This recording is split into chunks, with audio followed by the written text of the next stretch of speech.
Okay, good morning. It is, let's see, what is it? It's Friday morning, and I made yesterday's video comparing Baylor's John Deere versus New Holland. I got some really crazy comments that I wasn't really expecting.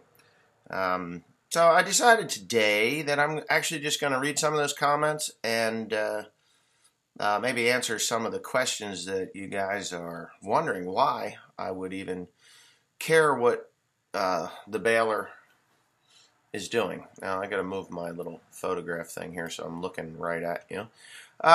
So first things first.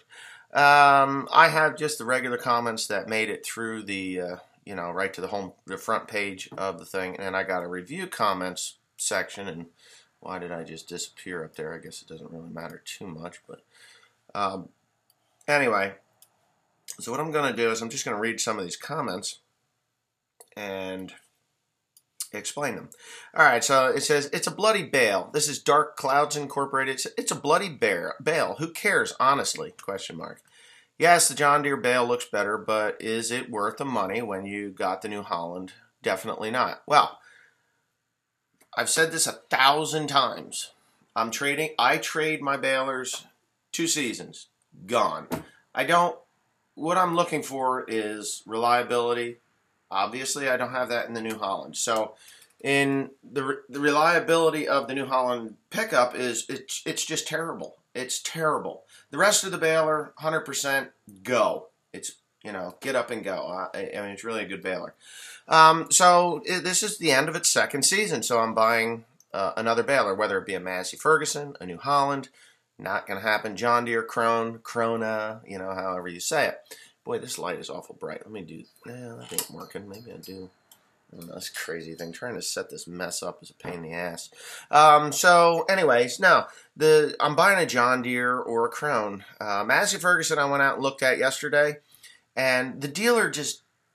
and I have a video of it, but the dealer did not really want to sell me the baler. He's like, oh, we don't sell XD balers. Well, okay, don't sell XD balers. Is it worth the money? Yes, actually, John Deere is cheaper than a New Holland. Still on schedule, the benchmark Massey Ferguson Heston. Well, I just explained that. Heston up next, or the much vaunted Krone. Krona, whatever it is very expensive. You got to understand, that thing's $250,000 for the XD model. High speed, the standard high speed one. Not really interested in that one. I want something that's going to be really strong. But I guess I could look at it, but the guys are not getting back to me. They're supposed to be demonstrating a baler here, and they've had a month and a half to do it, and they haven't. And to get back to that baler, oh, yeah, here's one. Comparing a 2-year-old baler versus a brand new. We will see in 2 years. Well, okay, you're right. You're absolutely right. The pickup on the John Deere is built way better than what that New Holland is. It's very simple. One chain, it's about this big. It's a number 60H right out of the box. It's about 2.5-foot loop. Comes off of a number 80 chain that comes down from the rotor, jacks over to the pickup. The pickup lifts up way higher, which is very important to me. So it's not the quality of the bale. In 2 years, maybe that John Deere baler will not be making as square a bale as it is today. But I know for a fact a longer baler chamber will make a nicer, tighter bale. I think the John Deere did a better job than the New Holland. Yeah, I believe so too. It actually was not at full capacity like the New Holland was. And a lot of guys, well, I'm going to find this thing. Okay, you could definitely see the difference in the tightness of the bale. So John Deere packs a much more solid bale for what you're doing. It does not really matter much beyond the preference. The mushroom barns would probably rather have a looser bale, which isn't true. They don't give a shit how it gets there, as long as it gets there. Let's see. Here in West Virginia, they only make round or small bales. I think that's because of the hills. Big square balers are extremely heavy. The ends of the John Deere baler are squarer than the New Holland, and I think that has something to do with the rotor. John Deere does not have that dual auger drive system that feeds from the pickup into a single rotor. John Deere's rotor is actually integrated augers in. They're on the end, so the augers are on the rotor that pull it right into it, and it does produce a square bale. Now, it's a little narrower than the New Holland, the pickup itself, and I think that makes the rotor, the pickup is a little narrower, but the auger is, I mean, we're talking like a 14-inch auger versus a little freaking 7 or 8-inch auger, not even an 8-inch. Now here's a few guys here. Yeah, come on, Wesley. Let's get this show on the road. John Deere. All right. Conclusion: John Deere bale is made at a much lower capacity. Do the math. John Deere baler does 45 strokes a minute. That is true. The verse 48 to 51 strokes means 1.7 to 1.13 minutes per bale. Now this is where you're wrong. The New Holland baler only has 41 strokes a minute. Now, the John Deere pre-charge, that pre-charge thing is turning twice as fast as the plunger. So that stuffer gizmo that's going, so you got a rotor packer that's turning, and you've got this thing behind that rotor that's actually filling the top of the flake or slice. I call it a slice of hay. I always have. My grandfather called it a slice. My great-grandfather called it. It's a slice of hay to me. I don't care. You guys can call it flakes all you want. We're not eating cornflakes here. We're making hay. Anyways, to the top of the bale. That thing fills the top of the bale, and then when it trips, it actually goes shoop right up into the bale chamber. Thinner slices are produced when the plunger goes faster. A thinner slice will produce a tighter bale. Now, when you got that packer, pack, shoom, going up in there, it is packed twice to one stroke, giving me actually higher capacity. I went the same speed with the John Deere baler as I did with the New Holland baler.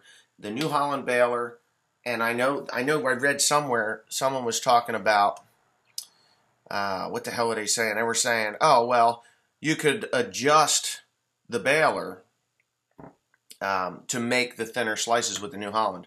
You're right. You're 100% right. I already did that. I had reduced the tension on the spring for the trip mechanism so that I would only get a thin slice, the thinnest slice I could get. Now, at 7 miles an hour in that same hay, that baler, because it strokes 4 strokes a minute slower, that makes a huge, huge difference when you're packing hay. I could actually go faster with the John Deere, and it would take it in, and it would then produce the thicker slice.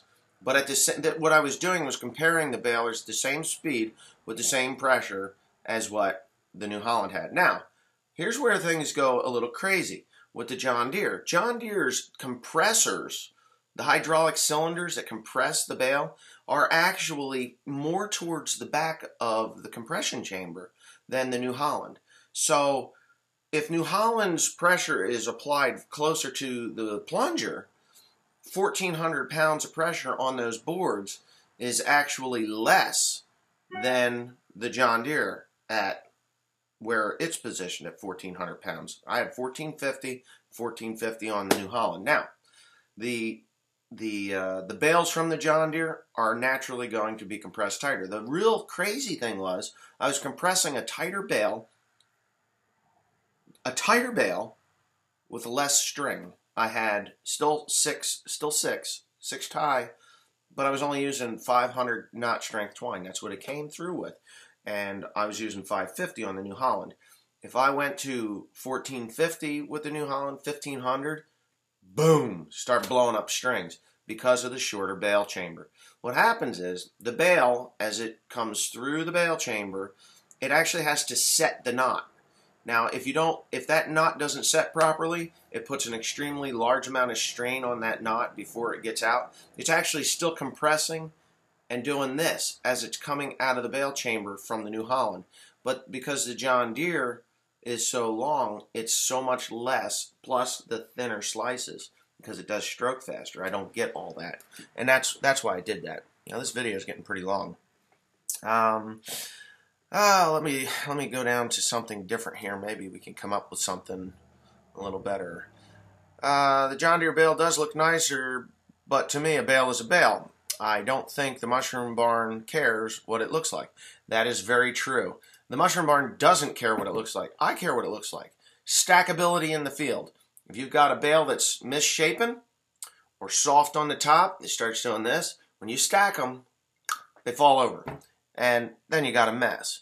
A soft top bale doesn't really matter when I'm using the stack wagon because you flip them over, and the rain won't penetrate as well if you leave the stack open. But if it's soft on the top, again, it's going to list and it's going to fall over. So that's why a tight square bale. And again, going down the road on the truck, if the bale is nice and tight and nice and square, it's easier to load. You can get more on a load. And yes, density is very important. We need 80,000 pound loads on these trucks because if I'm driving the same truck down the road, paying the same driver the same amount of money to take that load, and I've got 75,000 pounds gross and 75,000 pounds, or if I'm going down the road burning the same fuel at 80,000 pounds, I've made money. And again, tighter bales, less bales to handle, less trips to the Mushroom Barn, more money. Got it? That's why I'm doing that. Nice bale from the Deere, but more strokes per minute and wear and tear over time. New Holland has bearings that run that plunger that are about this big. We're talking maybe 3.5-inch bearings. John Deere's bearings, they're like a 4.5-inch bearing that roll on that thing. So it is built to take the extra strokes a minute. The plunger's actually heavier than the New Holland.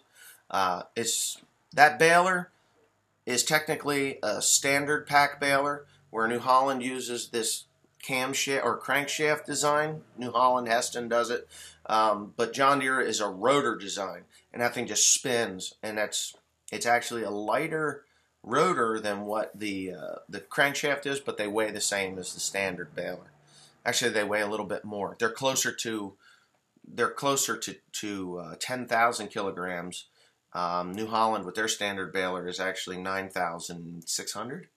I think they're 9,600 or 8,600 kilograms or 8,500 kilograms, whereas the John Deere is 9,200 kilograms for their standard pack. It's a heavier baler. Needs bigger tires. The John Deere this is another thing. Now we're getting over 12 minutes here on this video. John Deere has a much better warranty on parts and service than what New Holland does. This year alone, that new pickup header, $3,600 for that pickup header. Just the frame, and I have to put it together. If I had New Holland come out and do it, it would be a day's labor, 2 guys. You're looking at probably 20 hours worth of labor. There's $2,000. You're looking at $3,600, $4,600, $5,600 just to put that header on. I'm going to do it, myself. John Deere, that's a 3-year deal, baby. You get 3 years. I'm going to pay the extra $900 for 3 years, which is great. So they got confidence in their machine. Plus that clutch that I had to replace that they were going to, that should have been under warranty because they screwed up at the parts department because over a bushing. I got to pay for that. That was $4,700. So we got 36, 47, 3, 4, 5, 6, 7, $8,000 right there, plus the new chain, all that time that it took me, downtime. We're looking at a lot of money lost over that. So the John Deere has a much better parts warranty. Deere makes a better bale than Fiat. Yeah, I agree. Please buy a John Deere baler. Yeah, I wish New Holland would get that header together, but they can't. They just can't. I don't know what their problem is. Rigid wheels, they're the last company on the market. Well, no, Heston does it too. They don't have the swiveling wheels. John Deere has swiveling wheels. You saw it. I love that idea. John Deere lifts up like 1.5 feet. New Holland is 8 inches. With that header up, I'm colliding with stuff. So, yeah, there were some really good ones in here that were...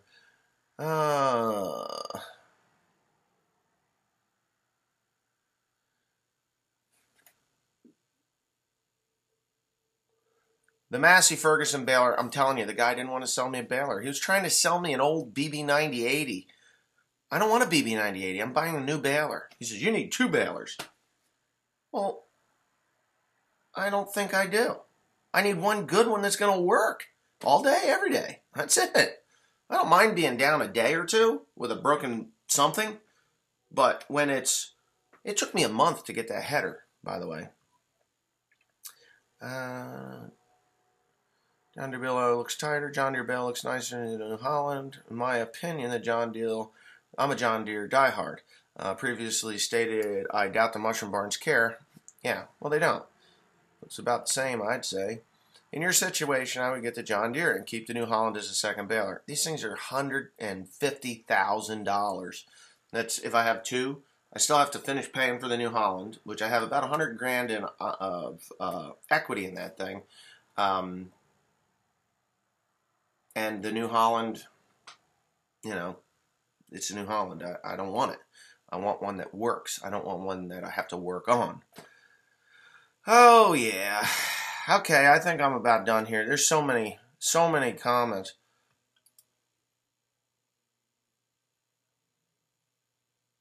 Yeah, they say that screen is $5,000 more. Oh, well, $5,000 more.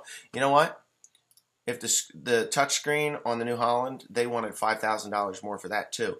I didn't buy it. That's why I had the little one. I really don't care about the screen, but it's really a comfortable screen. And my dad does run balers from time to time, and he's getting older. And little screens like this are hard for him to see, so it's better to have the bigger one, and so he can run it. New Holland upgrade their pickup for 2016. Would imagine if they had much trouble, the owners would improve them. Honestly, they could make that header drive system work by transferring all the power needed to run those, to run the augers, the feed augers, through the reel to the other side and back, and then take that drive. But they would still require a jack shaft to make the pickup work, which would be 2 chains. So I don't know. They're just not thinking properly here. I mean, a 15-foot chain in 5 minutes has already stretched a 32nd of an inch on each link, or even probably a 64th on each link. And by the time you run that thing for a full day, I mean, I've pulled 4 or 5 inches of links out of that thing just to get it to tighten. And they're good quality United States made chain. And I'm probably done here. So anyway, I hope I've answered some of your questions here and some of your comments. But thanks for watching. Please comment, rate, and subscribe. And yeah, if you got any more, just leave them in the comments section below. And maybe I'll do another one of these crazy videos. Maybe not.